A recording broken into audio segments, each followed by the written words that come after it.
Her yıl olduğu gibi bu yılda inşallah bugün itibariyle medreselerimizde talebe kaydı almaya başladık. Bayramdan sonra inşallah bu aldığımız kayıtları da peyderpey medreselerimize davet edip 3 aylık eğitimde geçireceğiz. Bu münasebetle çağrım bütün bizi izleyenlere, dinleyenlere bu medreselere sahip çıkmalarıdır. Kendi çocuğunu, maneviyatını, ahlakını, adabını evde veremeyen velilerimiz ki verme imkanı da yoktur.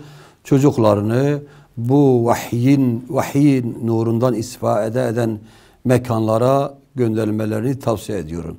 Çocuklarımızı bu mekanlara gönderdiği zaman neleri öğrenecek? Kur'an'ı öğrenecek, tefsiri öğrenecek, fıkhı öğrenecek, hadisi öğrenecek ve alet ilmi dediğimiz medrese ilminde okunan nahu, sarf gibi bütün ilimleri öğrenmiş olacak.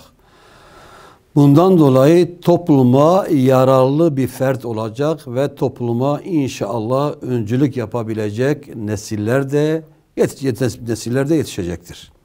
Bu medreseler hakikaten toplum için manası, anlamı çok büyüktür. Yüzyıllardır varlığını bu halkın desteğiyle korumuştur bu medreseler. Ondan dolayı çağrım bütün bizim izleyenlere, dinleyenlere şudur ki yine de biz bu medreseye sahip çıkmalı, çocuklarımızı bu mekanlara göndermeliyiz. Çocuklarımızın hem dünyasını, hem dinini, hem ahiretini kurtarmak istiyorsak mutlaka bu mekanlardan ve sunduğu imkanlardan istifade etmeliyiz. Son olarak da şunu da söylemek isterim ki malumdur son yıllarda özellikle medreselere, Kur'an'ın okunduğu merkezlere, şer odakları tarafından ciddi organizeli saldırılar yapılmaktadır. Ondan dolayı bu saldırılara karşı bizler de bu mekanların muhafazası, idamesi ve iaşesi için elimizden gelen bütün imkanlarımızı seferber etmeliyiz.